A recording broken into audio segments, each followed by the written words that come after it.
Beginning and intermediate filmmakers, I have a bonus episode for you today. When you are making a film, not only is continuity king, but believability is important.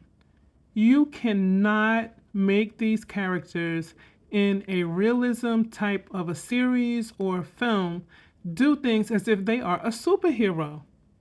Now, I love the film that I'm watching, and if it wasn't a negative comment, I would tell you what it was. But I don't want to throw dirt in anybody's work because I hope to work with people one day.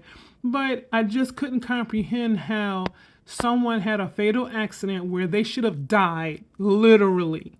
And if they weren't going to have died, they should have been so banged up and messed up that even if you wanted to try to salvage them and give them some type of life, they should not have had any quality of life. I mean, that's how messed up that this accident was in this. I won't say if it was a series or a film. Hopefully I didn't say it already.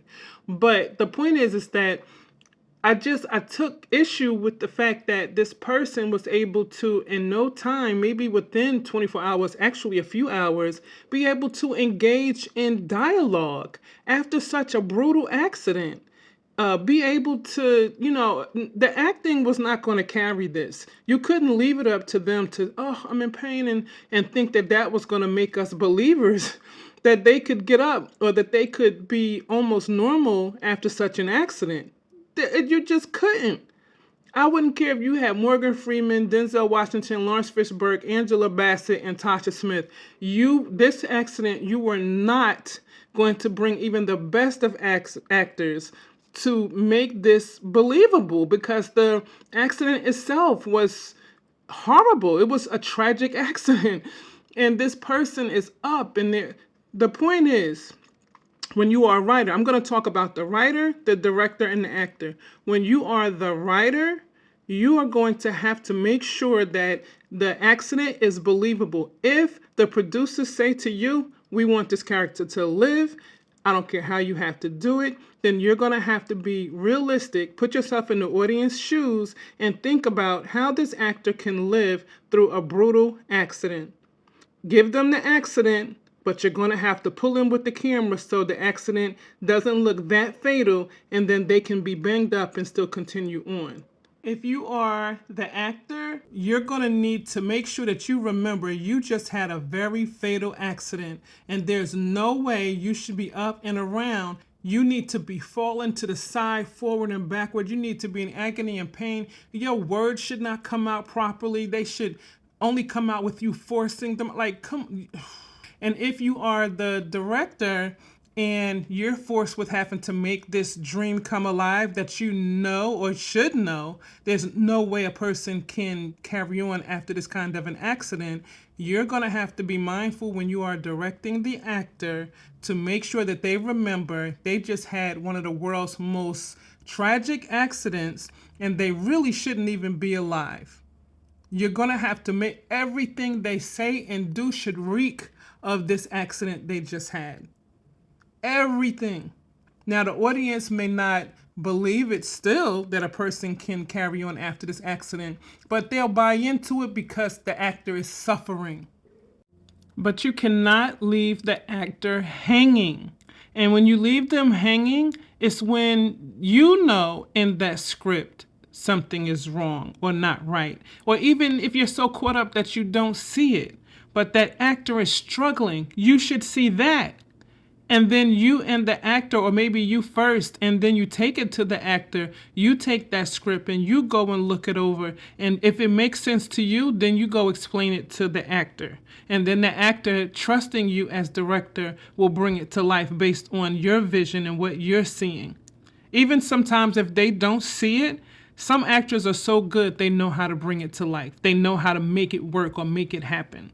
Like I could see a Denzel or a Morgan Freeman or Tasha Smith or Angela Bassett. I could see them, limping and struggling, dragging their leg behind them as they continue on with everybody else in the scene, to move the story forward.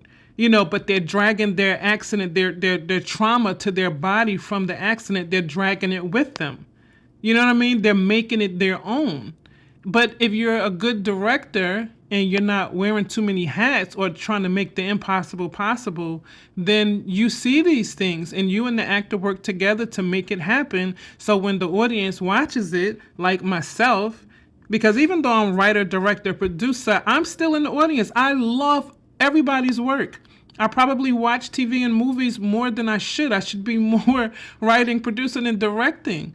But as an audience member, I don't want to have to work overtime to make it work in my mind. Do not, this is a lesson to all beginning writers, actors, and directors.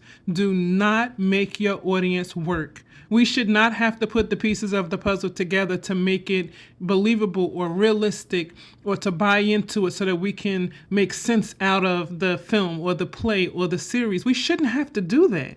We should just be able to sit there and immerse and engage in what's happening before us and walk out or walk away feeling like, man, that was a really great film or a really great series or a really great play.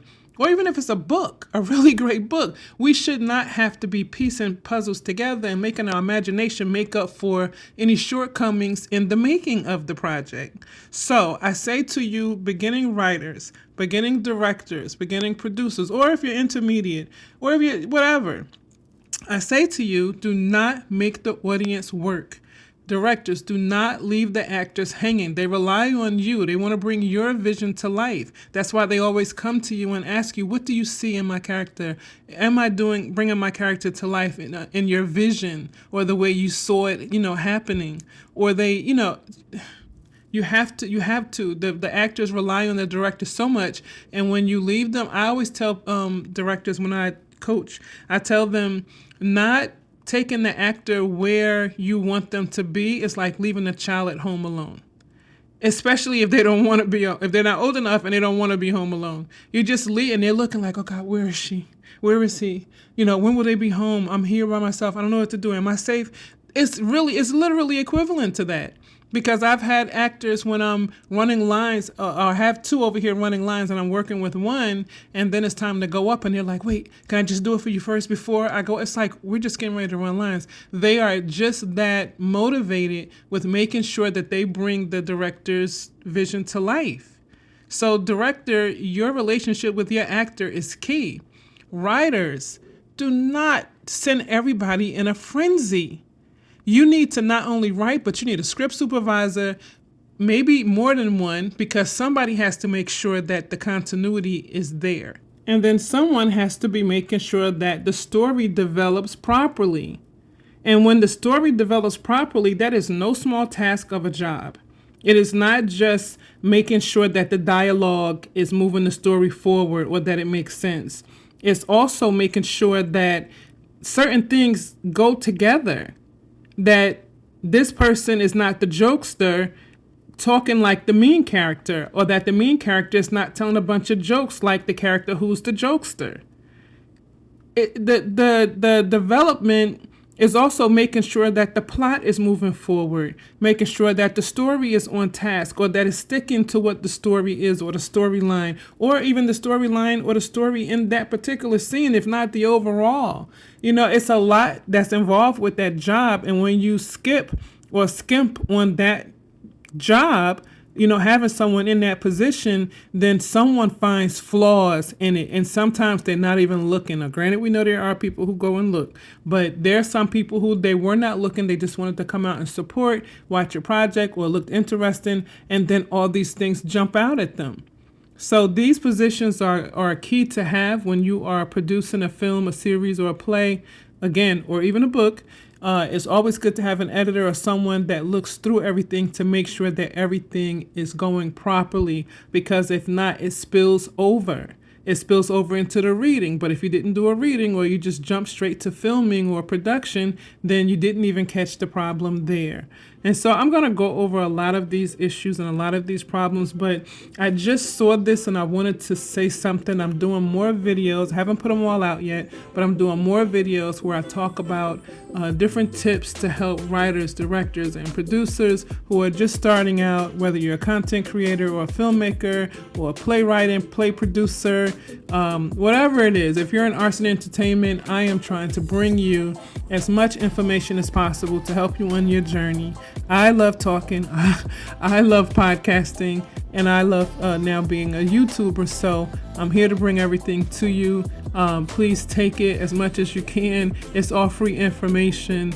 But again, please, please, please make sure that you are not making the audience work overtime. They shouldn't even be working, but do not make them work overtime. This is Andrea, and I'm just saying.